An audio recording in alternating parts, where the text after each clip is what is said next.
Assalamualaikum warahmatullahi wabarakatuh. Saudaraku, satu hari dikisahkan sepasang petani, suami istri, ketika pulang dari ladangnya bertemu dengan seekor bayi singa yang entah mungkin ditinggal oleh induknya. Akhirnya mereka mengambil bayi singa itu, dibawa pulang ke rumah, dirawat seperti merawat anak sendiri. Kebetulan Pak Tani dan Bu Tani ini belum memiliki putra satupun. Hari berganti minggu, berganti bulan, anak singa tadi mulai tumbuh dan akhirnya begitu akrabnya seperti anak sendiri. Satu hari, satu saat ketika Bu Tani sudah memiliki seorang bayi, semua anggota keluarga merasa senang menyambut kedatangan bayi dari Ibu Tani. Dan tidak terkecuali juga si anak singa. Dia merasa dia sudah mulai punya adik. Dan dia rawat dengan baik, ikut bermain. Dan Ibu Tani, Pak Tani berpesan pada singa bahwa singa harus menjaga adiknya. Dan tidak boleh ada yang bisa mengganggu adiknya. Seperti menunjukkan insting yang setuju, anak singa menyatakan akan menjadi pelindung bagi adiknya.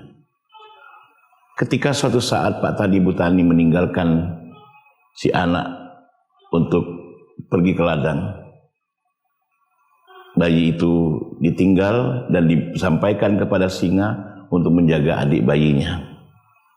Kemudian ketika mereka sedang asyik untuk menggali lubang, mencangkul tanah yang ada di ladang itu, tiba-tiba terdengar jeritan bayi yang menangis dari pondoknya.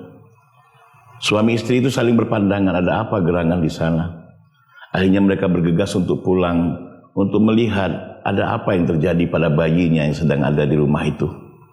Ketika mereka dalam perjalanan pulang, di tengah perjalanan berpapasan dengan si singa. Anak singa yang sedang berlari, terengah-engah, dan kebetulan di dalam mulutnya berlumuran darah yang luar biasa banyaknya. Pak Tani dan Bu Tani saling berpandangan. Tanpa pikir panjang, Pak Tani dan Bu Tani merasakan bahwa ini singa sudah mengganggu adiknya. Singa ini sudah mencelakai bayi mereka.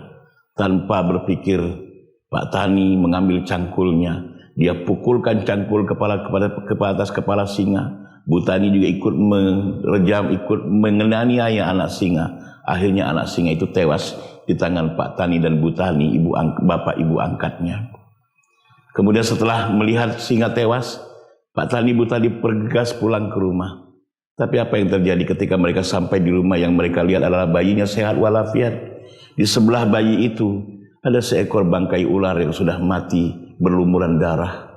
Ternyata darah di mulutnya singa tadi adalah darah ular yang sudah dia bunuh karena ular akan mengganggu adik bayinya. Saudara-saudaraku, apa yang terjadi kemudian hari? Pak Tani dan Bu Tani menyesal sepanjang hidup. Karena apa? Karena mereka sudah menuduh singa yang sudah dianggap seperti anak kandungnya itu, sudah menuduh mencelakai bayi mereka. Padahal sesungguhnya singa itu adalah menyelamatkan adiknya dari cengkeraman dan dari serangan ular yang berbahaya. Semoga peristiwa ini memberikan pelajaran pada kita untuk tidak mudah mengambil kesimpulan dan mencurigai orang tanpa ada sebabnya, mencurigai orang tanpa melakukan tabayun dan klarifikasi yang baru kita melakukan sesuatu setelah kita mengklarifikasi dan bertabayun. Semoga bermanfaat. Billahi hidayah wa taufik. Assalamualaikum warahmatullahi wabarakatuh.